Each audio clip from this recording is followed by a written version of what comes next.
Konda Surekha versus KTR. యాక్చువల్గా ఈ political తగాదా కాస్త వ్యక్తిగత వివాదంగా మారిన మాట మనం చూస్తున్నాం.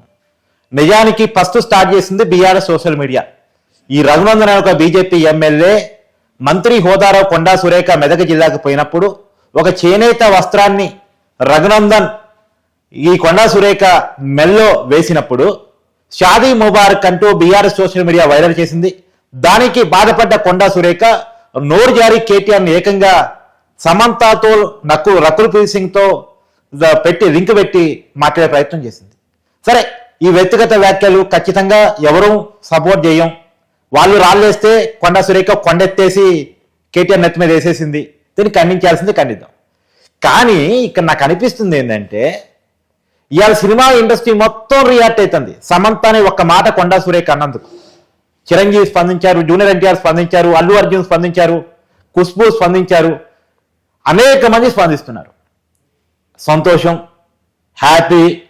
కానీ ఇదే మనుషులు కోల్కత్తాలో ఒక అమ్మాయి మీద దారుణంగా అత్యాచారం చేసి హత్య చేసినప్పుడు ఎక్కి పోయారు, ఎందుకు స్పందించలేకపోయారు? అంటే వాళ్ళ ఇండస్ట్రీలో ఎవరి మీద ఒక మాట అంటే వాళ్ళంతా ఓకైట్ అవుతారు, కానీ సమాజం పట్ల బాధ్యత మాత్రం వీళ్ళకు ఉండదు. ఇది కేవలం ఒక మాట మాత్రమే. కానీ అది ఇంకా నేనంటాను, ఇదేదో సరే సమంత కేటీఆర్ వ్యక్తిగత సంబంధాలు మాట్లాడారు, వారి విడాకుల విషయం మాట్లాడారు కాబట్టి సారీ చెప్పారు, అంత ఓకే. కానీ సమంత విషయం చర్చించొద్దు, రకుల్ ప్రీత్ సింగ్ విషయం చర్చించొద్దు అని ఎవరన్నా అంటే మాత్రం తప్పు అవుతుంది. చర్చించాల్సిందే. ఎందుకు చర్చించాలి అంటే సమంత తెలంగాణ వచ్చిన తర్వాత 2014లో బీఆర్ఎస్ అధికారంలోకి వచ్చిన తర్వాత, కేసీఆర్ ముఖ్యమంత్రి అయిన తర్వాత, కేటీఆర్ మంత్రి అయిన తర్వాత సమంతకి తెలంగాణ చేనేత బ్రాండ్ అంబాసిడర్ పదవి అప్పచెప్పారు. ఎందుకు అప్పచెప్పారు? ఏ హోదాలో అప్పచెప్పారు? ఒకటి, తన తెలంగాణ గడ్డ మీద పుట్టిన వ్యక్తి, ఆమెను సెలబ్రిటీగా ఎదిగింది, ఆమెను బ్రాండ్ అంబాసిడర్గా పెట్టుకుంటే మన చేనేతకు బ్రాండ్ వస్తుంది అనుకుంటే ఓకే. ఆమె తెలంగాణ గడ్డ మీద పుట్టలేదు, తెలంగాణ భాష తెలవదు, యాస తెలవదు, అది పోని తెలంగాణ కల్చర్ కూడా తెలవదు, అది వదిలేయండి. కనీసం చేనేత వస్త్రాల గురించి ఆమెకు బాగా తెలుసు, రెగ్యులర్గా చేనేత వస్త్రాలను ధరిస్తుంది, ప్రమోట్ చేస్తుంది, ఆ ఉద్దేశం ఉన్న వ్యక్తి అంటే సరే దానికోసం పెట్టినా పర్లేదు, అది కూడా తెలియదు ఆమెకి. చేనేత వస్త్రాల గురించి ఆమెకి ఎలాంటి విషయాలు తెలియవు. మరి ఎందుకు పెట్టారు ఆమెని? సెలబ్రిటీ అయితే చేనేత వస్త్రాలు ప్రమోట్ అవుతాయి కాబట్టి పెట్టాము అన్నారు. మరి సమంత తర్వాత ఏ సెలబ్రిటీని చేనేత వస్త్రాలకు బ్రాండ్ అంబాసిడర్గా పెట్టారు? ఒక సమంత కోసమే ఆ పోస్ట్ ఎందుకు క్రియేట్ చేశారు? తర్వాత ఎందుకు కంటిన్యూ అదే రకమైన సెలబ్రిటీలతో చేయలేదు? ఇది సమాధానం తెలంగాణ ప్రజలకు రావాలి. 2, రకుల్ ప్రీత్ సింగ్ మీద డ్రగ్స్ కేసు నమోదైంది. ఇది నేను చెప్తున్న మాట కాదు, తెలంగాణ పోలీసులు చెప్పిన మాట. ఆమె డ్రగ్స్లో బాధితురారు అని చెప్పేసో లేదో నిందితురారు అని చెప్పేసో చెప్పారు కదా. మరి ఆ కేసు ఏమైంది? ఆ కేసు ఏమైంది? ఇదే కాదు, చాలా మంది సెలబ్రిటీల మీద డ్రగ్స్ కేసులు పెట్టారు, విచారించారు, పిలిచారు. మీరు అభిమానించే చాలా మంది డైరెక్టర్లు, మన నిర్మాతలు, హీరోయిన్లు, హీరోలు చాలా మందిని పిలిచారు, నటులు. కానీ వాళ్ళంతా ఏమయ్యారు? ఆ కేసు ఏమైంది? ఎందుకు ఆ కేసు పక్కకు పోయింది? ఇది తెలవాల్సిన అవసరం ఉంది. అంటే దీనికి కేటీఆర్ రిలేషన్స్కి సంబంధాలు మాట్లాడాలి. ఇంకోటి కూడా, ఇప్పుడు మీ అందరూ సేమ్ సినిమా చూసారా? బాలకృష్ణకి విలన్ వచ్చి కొట్టబోతాడు, బాలకృష్ణ చెయ్యి తాకగానే, అది బాలకృష్ణ కొట్టడు, బాలకృష్ణ చెయ్యి తాకగానే ఎక్కడో 1 కిలోమీటర్ దూరంలో పోయి పడిపోతారు విలను. అంటే బాలకృష్ణని టచ్ చేస్తే చాలు అవతల కొట్టేసినట్టే అని చెప్పేసి ఫీలింగ్తో ఆ సినిమా తీశారు కదా. మీకు ఆ సీన్ గుర్తుందో ఒకసారి? సరే, ఇప్పుడు అలాంటి సీనే ఇంకోటి చెప్తా. తెలంగాణ రాజకీయాల్లో జరిగింది. ఒక బుల్డోజరు అయ్యప్ప సొసైటీలో సామాన్యులు కూల్చేసింది, వెనక నుంచి సెంటర్ దగ్గరికి పోయింది, అది నాగార్జున గారిది. అక్కడ గోడని బుల్డోజర్ తాగ్గానే సహజంగానే గోడ పడిపోవాలి, కానీ ఇక్కడ బుల్డోజర్ వచ్చేసి మున్సిపల్ ఆఫీసులో పడిపోయింది.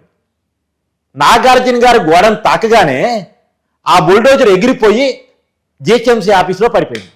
అదేంది? బుల్డోజర్ పడేటువంటి గోడ పడిపోవాలి కదా. బుల్డోజర్కి లేని పవర్ గోడకి ఎక్కడి నుంచి వచ్చింది? గోడకి అంత పవర్ ఎక్కడి నుంచి వచ్చింది అంటే, ఇప్పుడు బాలకృష్ణ సినిమాలో అదంత కామెడీయో ఇది అంత కామెడీయే. ఈ కామెడీకి కారణం ఏంటి? నాగార్జునకి కేటీఆర్కి మధ్య కుదిరిన ఒప్పందం. అప్పుడంటే నాగార్జున ఫోన్ చేశారంట, హలో కేటీఆర్, చెప్పండి సార్ ఎందుకులే, నాగాను వయసులో పెద్దవాళ్ళు కదా అంటే, నువ్వు చిన్నపిల్లగాడివి మరి అంటే, ఇంతకీ నా గోడ నా ఎన్విన్ కన్వెన్షన్ కూర్చకుండా ఉన్నారంటే ఏం కావాలని ఫోన్లో చెప్తారా ఏంటి? అసలే ఫోన్ ట్యాపింగ్ జరుగుతుంటే వచ్చి ప్రగతి భవన్కి వచ్చి మాట్లాడు అని అన్నారు ఏమో. నాగార్జున గారు ప్రగతి భవన్ పోవటం మీరు అందరూ చూశారు. సో నాగార్జునకి కేసీఆర్కి జరిగిన ఒప్పందం ఏంటి? కేసీఆర్ కుటుంబానికి జరిగిన ఒప్పందం ఏంటి? కేటీఆర్తో నాగార్జునకు ఒప్పందం ఏంటి? ఇది ఖచ్చితంగా చర్చించాలా వద్దా? చర్చించొద్దు అంటే ఈ మాట నేను మాట్లాడు, కానీ చర్చించాలి కదా. ఒకటి, నాగార్జున ఎన్ కన్వెన్షన్ కూర్చోలేదు, సమంతాకి చేనేత బ్రాండ్ అంబాసిడర్ ఇచ్చారు, రకుల్ ప్రీత్ సింగ్ డ్రగ్స్ కేసు పక్కకు పోయింది. ఇది అవునా కాదా? తెలంగాణలో ఫోన్ ట్యాపింగ్ జరిగిందని నేను చెప్పడం కాదు, ఇప్పుడున్న తెలంగాణ ప్రభుత్వం చెప్తుంది, రేవంత్ రెడ్డి సర్కార్ చెప్తుంది. ఆ రోజు కూడా వాళ్ళు ఆరోపణ చేశారు. మరి ఇవన్నీ తేల్చాల్సింది ఎవరు? కాంగ్రెస్ ప్రభుత్వం, రేవంత్ రెడ్డి సర్కార్. ప్రజలకి వాస్తవాలు తెలవాలి. వ్యక్తిగత జీవితాలు కాదు ఇక్కడ. వ్యక్తిగత జీవితాల్లోకి నేను వెళ్ళను, పైగా ఎవరైనా వెళితే ఖండిస్తాను. వ్యక్తిగత సంబంధాల గురించి నేను మాట్లాడను, మాట్లాడే వాళ్ళని తప్పుపడతాను. కానీ తెలంగాణ సమాజం మోసానికి గురవుతుంది, దగాకు గురవుతుందంటే మాత్రం నేను ఏమాత్రం వెనకాడను. ఎందుకంటే వ్యక్తిగత సంబంధాలు రాజకీయ సంబంధాలు అయ్యాయి కదా. వ్యక్తిగత సంబంధాలు చట్టాలను దుర్వినియోగం చేశాయి కదా. వ్యక్తిగత సంబంధాలు చట్టాలను దుర్వినియోగం చేసినప్పుడు వ్యక్తిగత సంబంధాలు కూడా మాట్లాడాల్సిందే, వ్యక్తిగత జీవితాల్లో కూడా వెళ్లాల్సిందే. చట్టాలను దుర్వినియోగం చేయనంతకాలం, పరిపాలన దుర్వినియోగం కానంతకాలం, సమాజానికి తప్పు జరగనంతకాలం, సమాజానికి చెడు చేయనంతకాలం, నాలుగు గోడల మధ్య ఎవరు ఎలాంటి రిలేషన్స్ పెట్టుకున్నా అభ్యంతరం లేదు. కానీ ప్రభుత్వ పదవులు పంచి కేసులు తీసేసి పక్కకు తోసేసి వాళ్ళని సేవ్ చేసేసి పెట్టుకునే సంబంధాలు ఖచ్చితంగా మాట్లాడి తీరాల్సిందే. దీనికి కేటీఆర్ సైన్యం, బీఆర్ఎస్ పార్టీ, ఇవాళ కాంగ్రెస్ పార్టీ, ఎందుకంటే ఎంక్వైరీ చేయాల్సింది కాంగ్రెస్ పార్టీ కాబట్టి, కాంగ్రెస్ ప్రభుత్వం కాబట్టి, రేవంత్ రెడ్డి సర్కార్ కాబట్టి వీళ్ళందరూ సమాధానం చెప్పాల్సిందే తెలంగాణ ప్రజలకు. ఏమయ్యా రేవంత్ రెడ్డి గారు, ఏమైంది ఫోన్ ట్యాపింగ్ కేసు? ఎంతవరకు వచ్చింది? నీ ఫోన్ కూడా ట్యాప్ అయిందన్నావు, మీ ఇంట్లో వాళ్ళ సంభాషణలు కూడా విన్నారన్నావు, మరి ఏమైంది ఫోన్ ట్యాపింగ్ కేసు? ఖచ్చితంగా మీ రాజకీయాలు పక్కన పెట్టండి, ప్రజలకి వాస్తవాలు తెలవాలి. ఎందుకంటే ప్రజలిచ్చిన అధికారంతో, ప్రజలు వేసిన ఓటుతో చట్టాలను దుర్వినియోగం చేస్తే, సమాజాన్ని పాడు చేస్తే జర్నలిస్టులుగా మేము ప్రశ్నిస్తాం, ఖచ్చితంగా ప్రశ్నిస్తాం. మీరు కొట్టినా ప్రశ్నిస్తాం, తిట్టినా ప్రశ్నిస్తాం, రాళ్ళేసినా ప్రశ్నిస్తాం, కేసులు పెట్టినా ప్రశ్నిస్తాం. ఖచ్చితంగా మీరు ప్రజలకి వాస్తవాలు చెప్పాల్సిందే. ఇప్పుడు దీన్ని సైట్ ట్రాక్ చేయొద్దు. మన సినిమా ఇండస్ట్రీలో ఎంటర్ అయిన తర్వాత ఇష్యూ మొత్తం పక్క పోయింది, అసలు విషయం చర్చకు పోయింది. ఏదో కొండా సురేఖ సమంత అని పర్సనల్గా అన్నది, ఆ విషయం మాత్రమే చర్చకు వస్తుంది. కానీ దీంట్లో చర్చకు రావాల్సిన విషయం, సమంతకి చేనేత బ్రాండ్ అంబాసిడర్ ఎందుకు ఇచ్చారు, నాగార్జున ఎన్ కన్వెన్షన్ ఎందుకు కూర్చోలేదు, రకుల్ ప్రీత్ సింగ్ కేసు ఏమైంది, ఈ మూడు విషయాలు ఖచ్చితంగా తెలవాల్సిందే తెలంగాణ ప్రజలకు.